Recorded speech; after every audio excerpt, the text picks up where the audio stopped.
Bonjour, ici le chat pour Groupe Montgris Canada. Aujourd'hui, je voulais faire une petite présentation rapide sur les surbottes des USMC, des Marines. Donc, c'est une version militaire d'un produit qu'on pourrait comparer à ceux qui connaissent un peu plus dans le civil, comme les Neos. Donc, comme on peut le voir d'entrée, une fois replié, c'est très compact. C'est dû au fait de l'isolant à l'intérieur qui est du Primaloft. Comme plusieurs de mes vêtements, c'est extrêmement compact et très chaud.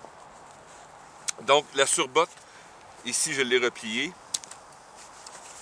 Vous voyez que le système d'attache du bas permet justement de compacter la botte et la mettre dans ses équipements d'une manière plus aisée. Si on déplie, c'est relativement simple. Si on commence par le bas ici, on voit une semelle Vibram très large. C'est pas hautement agressif, mais c'est une botte qui va fonctionner très bien en milieu urbain comme dans le bois.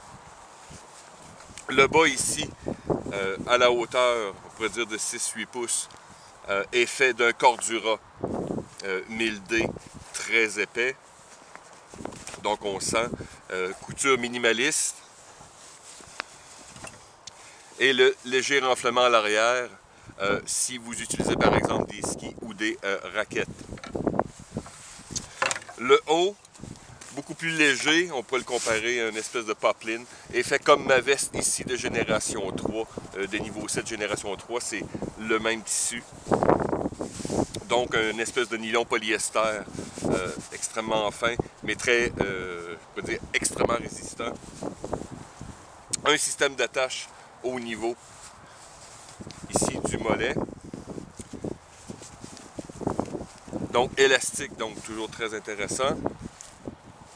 À l'arrière, on a une ganse, donc pour les attacher, pour s'aider à les mettre. Bien sûr, les attacher dans ses équipements. Un cordon de serrage. Et l'ajustement principal qui permet, j'espère qu'on voit bien à la caméra, voilà. Donc à l'intérieur on voit l'isolant ici, très doux, les étiquettes et l'attachement avant.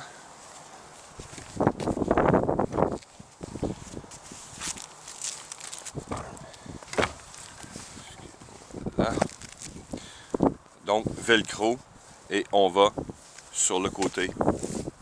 Donc un système d'attache très rapide. Si on regarde l'angle aussi,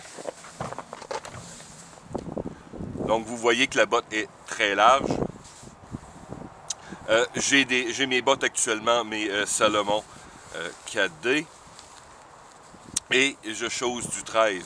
Donc je vais faire une petite démonstration rapide pour vous montrer. À l'intérieur, j'ai rajouté une semelle improvisée. Vous n'êtes pas obligé de le faire, mais comprenant les hivers canadiens ou dans les milieux un peu plus statiques que je travaille, donc c'est toujours une bonne chose de créer une plus grande couche d'isolation entre nous et le sol. Donc avec le principe des surbottes est bien sûr de protéger peu importe quel type de bottes ou d'isolant que vous utilisez en dessous. Certaines versions de surbottes ne sont pas isolées, certaines ne sont pas imperméables non plus. Donc ici on a un excellent équilibre entre le côté imperméable et isolant. Donc vous avez un gain, on va dire, réel d'environ 10 degrés. Donc si vous avez des bottes qui font 0 degré Celsius, vous allez avoir un gain, disons, moins 10 Celsius. Et ainsi de suite.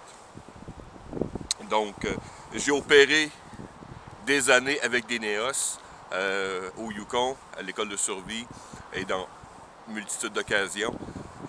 J'en étais rendu à ma deuxième paire qui est maintenant, on va rester poli, sur le bord de la retraite.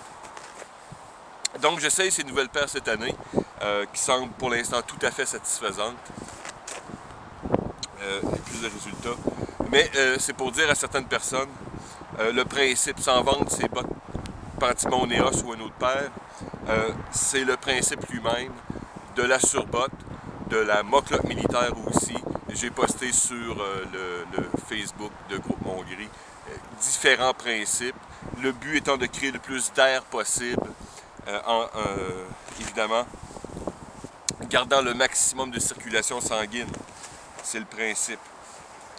Beaucoup de gens en expédition, où j'ai fait moi-même, j'utilise en dessous, je vais poster une image, j'utilise un mouflon ou un bottillon. Beaucoup de gens en expédition alpine utilisent le même principe. Et évidemment, mes bas, donc je vais essayer de poster une image ou deux pour expliquer le principe, mais il s'agit vraiment d'un système de couche très simple. Le but aussi qui est très intéressant est, comparativement à une autre botte ou autre, c'est que si j'ai juste mes mouflons par exemple en dessous, c'est que durant, si je vais le soir aller me coucher par exemple, la transition entre mes bottes et mon sleeping bag est très rapide. J'ai pas eu le temps de faire une vidéo, j'avais prévu, j'ai déjà mon sac à dos prêt pour faire une autre vidéo sur le camping discret, mais pour l'instant, je vais expliquer qu'il y a une différence en ayant une grosse botte très épaisse et un système ayant une, deux ou trois couches qui permet une transition beaucoup plus rapide aussi, relativement fréquent l'hiver. Vous allez mettre le pied dans une rivière gelée, vous allez vous mouiller, bon, peu importe. Donc, si vous avez une grosse botte qui est complètement mouillée, vous perdez complètement, évidemment, toute protection pour votre pied, ce qui peut être relativement très mortel. Vous allez voir, il y a des photos. Si j'en retrouve, je vais en poster des photos. Allez voir les engelures de pieds, d'orteils, de doigts, de nez. Donc, comme vous le savez, les pieds est une des pièces les plus négligées dans plusieurs sports, y compris les survivalistes. Donc, n'hésitez pas à faire vos tests et investir dans le meilleur matériel que vous pouvez vous payer.